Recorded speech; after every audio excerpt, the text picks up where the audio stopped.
Radio Alise Plus programmā skan ziņas bez robežām. Studijā Juris Saukāns. Eiropas Savienības dalību valstis šodien galīgi apstiprināja Krievijas gāzes importa aizliegumu no 2027. gada beigām. Pret balsoja Slovākija un Ungārija. Saskaņā ar šodien nolemto, ko Ungārija un arī Slovākija it kā draud apstrīdēt tiesā, līdz 2026. gada beigām tiks pārtraukts Krievijas sašķidrinātās dabas gāzes imports, bet līdz 2027. gada 30. septembrim arī gāzes imports pa cauruļvadiem. Taču regulējums ļaus pagarināt šo termiņu arī līdz 2027. gada 1. novembrim, ja kāda valsts saskarsies ar grūtībām pirms ziemas apkures sezonas piepildīt savas gāzes krātuves ar gāzi no citiem piegādātājiem. Pirms iebrukuma Ukrainā Krievija piegādāja vairāk nekā 40% no Eiropas Savienībā izmantotās gāzes.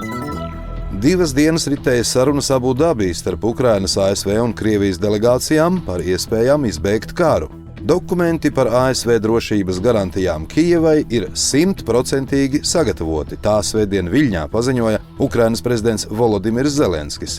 Viņš stāstīja par 20 punktu plānu kara izbeigšanai un to, ka tagad problemātisku jautājumu kļuvis mazāk, taču atdot savas teritorijas, pēc viņa teiktā, Ukraina nedomā.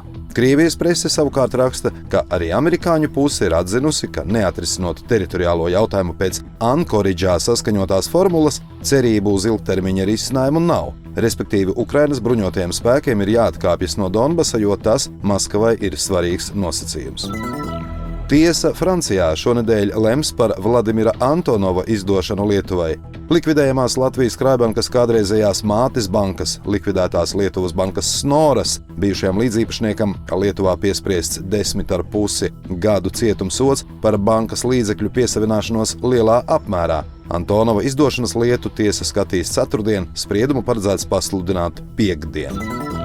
Domnīcas Laser jaunākajā ziņojumā Latvija 2040 – demografiskā realitāte un nākotnes scenārija izteikta bēdīga prognoze. Proti, Latvijai pašlaik nav stabilu priekšrocību ne veselības, ne prasmju, ne inovāciju, ne produktivitātes dimensijās, kas ļautu būtiski amortizēt demografiskā krituma ietekmi. Latvija pat labāk praktiski izdara pasīvu izvēli un virzās stagnācijas virzienā. Zema dzimstība, negatīvs migrācijas saldo un lēna ekonomikas izaugsme nozīmē, ka nekā nedarīšanas scenārijs ved uz depopulāciju un pieaugošu fiskālo slogu. Ziņojumā norāda, ka demografiskā lejupslīde Latvijā turpinās jau vairākas desmitgades. Sagaidāms, ka demografiskās pārmaiņas turpmākajos gados vēl vairāk pastiprinās reģionālās atšķirības, jo demogrāfijas dinamika Latvijas teritorijā nav vienmērīga. Tādēļ laikā no 2025. līdz 2040. gadam saglabāsies tā dēvētā 2 ātrumu demogrāfija. Rīga un Pierīga turpinās kļūt par iedzīvotāju pievilkšanas centru, pārējie reģioni piedzīvos straujāku depopulāciju, tā teikts šajā ziņojumā. Madonas novada pašvaldība īsteno vairāk nekā 3 miljonus eiro vērtu projektu. Tiek pārbūvētas Lubānas un Ērgļu pamatskolas. Būvdarbus Lubānas pamatskolā veic SIA Pillar Kontraktor, Ērgļu pamatskolā SIA Buildinvest Latvija. Latgalē policija iedzīvotājiem šonedēļ dalīs atstarotājus un citas gaismu atstarojošas lietas. Lai atgādinātu, cik būtiska ir gaismu atstarojošo elementu lietošana, akcijā Izgaismo tumsu valsts policija aicina Latgales reģiona iedzīvotājus piedalīties preventīvā aktivitātē un saņemt dāvanā gaismu atstarojošu elementu komplektu, iepirkumu somu, bērnu vesti, atstarojošās jostas un 2 atstarotājus.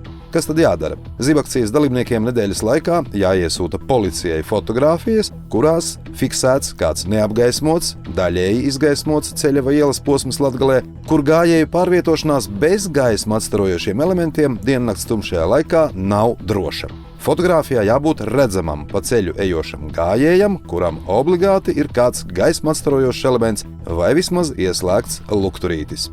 Studijā bija Juris Saukāns, par ziņu bez robežām satura atbildes, Alise Plus projektu finansē Mediju atbalsta fonds no Latvijas valsts budžeta līdzekļiem.